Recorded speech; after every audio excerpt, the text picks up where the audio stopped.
Assalamualaikum warahmatullahi wabarakatuh. Perkenalkan, nama saya Muhammad Ramadan.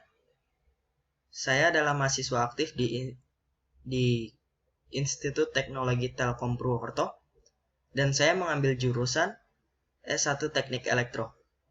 Di sini saya akan memberikan sedikit materi, yaitu materi osiloskop, multimeter analog dan multimeter digital.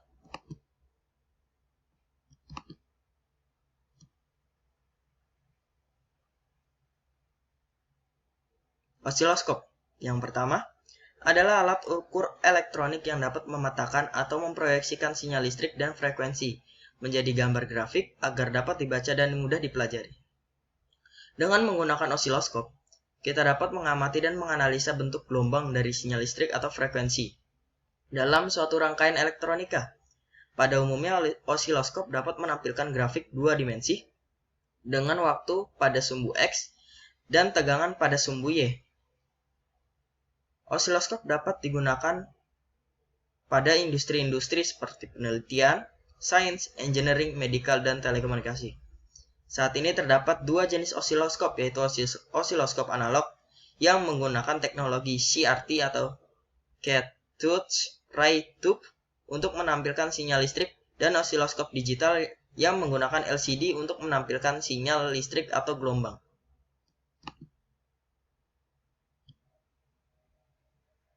Cara kerja osiloskop. Yang pertama, focus. Tombol ini digunakan untuk mengatur fokus. Yang kedua, intensity. Tombol ini digunakan untuk mengatur kecerahan garis yang ditampilkan oleh layar. Yang ketiga, trace rotation. Tombol ini digunakan untuk mengatur kemiringan pada garis sumbu Y sama dengan 0 yang ditampilkan pada layar. Yang keempat, volt or diff. Tombol ini untuk mengatur berapa nilai tegangan yang diwakili oleh satu diff pada layar. Yang kelima, time or diff. Tombol ini mengatur beberapa nilai tegangan waktu yang diwakili oleh satu diff pada layar. Nomor 6, position. Tombol ini mengatur posisi normal sumbu X apabila sinyal masukannya itu adalah 0. Nomor 7, AC or DC. Untuk melakukan pengaturan pada fungsi kapasitor, kopling pada terminal masukan osiloskop, jika tombol berada pada posisi AC, maka pada terminal masukan akan diberi kapasitor kopling, sehingga hanya akan melewatkan komponen AC dari sinyal masukan. Akan tetapi, jika tombol diletakkan pada posisi DC, maka sinyal akan terukur dengan komponen DC yang diikut sertakan. Yang nomor 8, ground. Tombol ini untuk melihat letak posisi ground pada layar. Nomor 9, channel 1 atau 2. Tombol ini untuk memilih saluran atau kanal yang digunakan. Cara mengkalibrasi menggunakan osiloskop. Pasang konektor probe ke terminal BNC pada input channel 1. Pasang ujung probe bertanda plus ke terminal CAL 2 volt osiloskop. Yang ketiga, tempatkan batas ukur pada probe 1 kali. Nomor 4, tempatkan selektor DC AC GND CH -1 ke posisi pengukuran DC. Nomor 5, atur knob volt diff CH1 pada posisi 1 volt diff. Nomor 6, atur knob CAL yang terdapat pada tombol volt diff agar amplitudo sinyal yang ditampilkan tepat pada dua kotak vertikal. 7, atur knob time or diff pada posisi 0,5 meter per second or diff. Atur knob CAL yang terdapat pada knob time or diff sehingga periode sinyal yang ditampilkan tepat berada dua kotak horizontal. Nomor 9, lakukan proses sama untuk CH atau channel 2.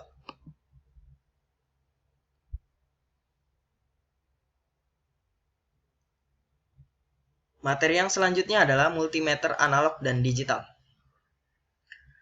Multimeter analog ialah alat ukur besaran listrik yang memiliki banyak fungsi.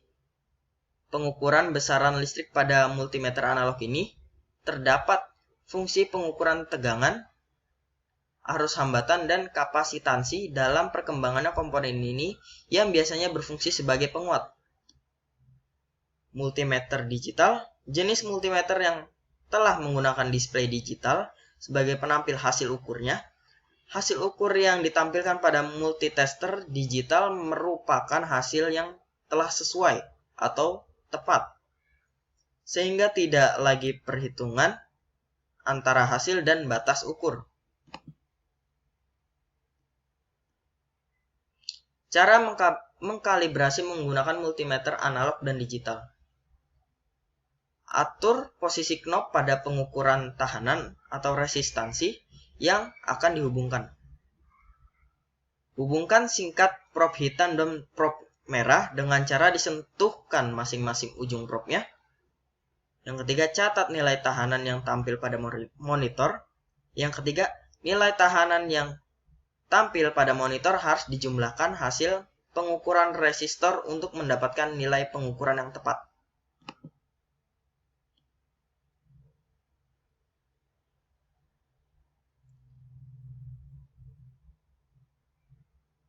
Dan cara menggunakan multimeter analog dan digital. Yang pertama, untuk analog, untuk memulai setiap pengukuran, hendaknya jarum menunjukkan angka 0. Apabila kedua penjoloknya dihubungkan, putarlah penala mekanik apabila jarum belum tepat pada angka 0. Yang kedua, putarlah saklar pemilih ke arah besaran yang akan diukur. Misalnya ke arah DC, MA, apabila akan mengukur arus DC ke arah AC volt untuk mengukur tegangan AC, dan ke arah DC volt untuk mengukur tegangan DC. Yang ketiga, untuk mengukur tahanan atau resistor, saklar pemilih diarahkan ke saklar ohm dan nolkan dahulu dengan menggabungkan prob positif dan negatif. Apabila belum menunjukkan hasil 0, cocokkan dengan memutar ADC home. Yang keempat, sambungkan penjolok warna merah ke penjolok positif dan penjolok warna hitam ke penjolok negatif. Yang terakhir, untuk menggunakan besaran DC, jangan sampai terbalik kutub positif dan negatifnya, karena bisa menyebabkan alat ukurnya rusak. Untuk memulai setiap pengukuran, hendaknya jarum menunjukkan angka 0. Apabila kedua penjoloknya dihubungkan, putarlah penala mekanik apabila jarum belum tepat pada angka 0.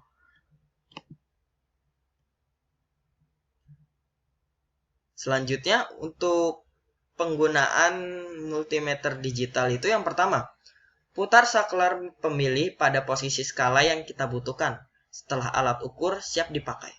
Yang kedua, hubungkan prob ke komponen yang akan kita ukur setelah disambungkan dengan alat ukur. Yang ketiga, catat angka yang tertera pada multimeter digital. Yang keempat, penyambungan prob tidak lagi menjadi prinsip sekalipun probnya terpasang terbalik karena display dapat memberitahu. Karena display akurat di sini.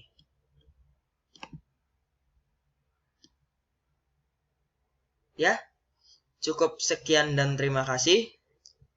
Apabila banyak kekurangan yang saya berikan, saya mohon maaf.